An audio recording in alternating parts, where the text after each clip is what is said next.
2000 रुपए के नोट को सर्कुलेशन से बाहर करने का ऐलान किया है। हालांकि ये लीगल टेंडर में बने रहेंगे। इन नोटों को वापस करने के लिए आपके पास 30 सितंबर तक का समय है।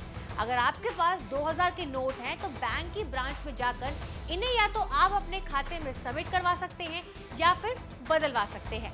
लेकिन 19 मई 2023 की रात जैसे ही 2000 रुपए की नोटबंदी का फैसला सामने आया, सभी को 8 नवंबर 2016 की रात याद आ गई, जब प्रधानमंत्री नरेंद्र मोदी ने घोषणा की थी कि 500 और 1000 रुपए के नोट लीगल टेंडर में नहीं रहेंगे, यानी कि ये नोट बंद हो जाएंगे। लेकिन ये पहली बार नहीं है जब इस तरह से बड़े नोटों को बंद किया गया है।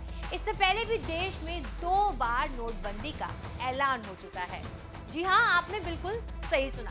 देश में सबसे पहली बार बड़े नोट 1946 में बंद किए गए थे।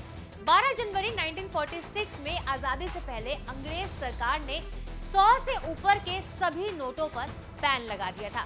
ये प्रतिबंध जमा कालाधन वापस लाने के लिए किया गया था।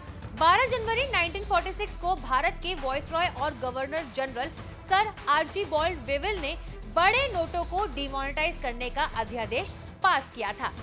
नोटबंदी की शुरुआत में 60 से 70% तक ही पैसा लोगों को मिल रहा था, तो वही काला धन को सफेद करने के लिए 500 रुपए के बदले लोगों को 300 और 350 रुपए दिए जाने लगे थे, जिसकी वजह से काफी सारी परेशानी का लोगों को सामना करना पड़ा था। सरकार के इस फैसले के बाद पुराने नोटों को बदलने के लिए काला बाजारी ना शुरू हो गई थी। लोगों के बीच में इस तरह की भी अफवाह फैल गई थी कि 100 रुपए के नोट भी बंद हो सकते हैं, जिसके चलते लोगों को काफी दिक्कतों का सामना करना पड़ा था।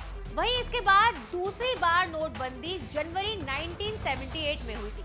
उस समय केंद्र में जनता पार्टी की सरकार थी और मोरारजी देसाई प्रधानमंत्री थे। साल 1978 जनवरी में तत्कालीन जनता पार्टी की सरकार ने 1000, 5000 और 10,000 रुपए के नोट पर बैन लगाने का फैसला लिया था। 1000, 5000 और 10,000 के नोट पर बैन लगाने के फैसले के पीछे भी सरकार ने कालाधन और भ्रष्टाचार को अहम वजह बताई थी। इसी के साथ सरकार ने यह भी कहा था कि 24 जनवरी तक इन नोटों को बदला जा सकता है, लेकिन उस वक्त ना लोगों के पास 1000 रुपए से ज्यादा के पैसे मिलने नामुमकिन से होते थे। ऐसे में सरकार के इस फैसले के बाद लोगों को ज्यादा परेशानी तो नहीं हुई थी। और फिर आई 8 नवंबर 2016 की तारीख। प्रधानमंत्री नरेंद्र मोदी ने नोटबंदी की घोषणा की और ऐसे देश में तीसरी बार नोटबंदी हुई। 8 नवंबर 2016 की रात प्रधानमंत्री नरेंद्र मोदी ने 500 और 1000 रुपए के नोट बंद करने की घोषणा की।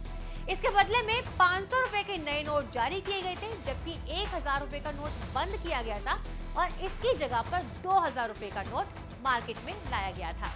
वहीं इस घोषणा के बाद लोगों को 30 दिसंबर तक का समय दिया गया था कि वो अपने पुराने नोट को बदलवा लें।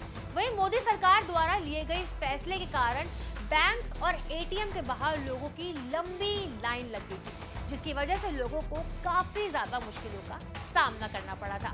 लेकिन नोटबंदी का ऐलान करते समय सरकार ने ये कहा था कि इसका मकसद काले धन पर विराम लगाना है, जाली नोटों को रोकना है और टेरर फंडिंग को भी बंद करना है।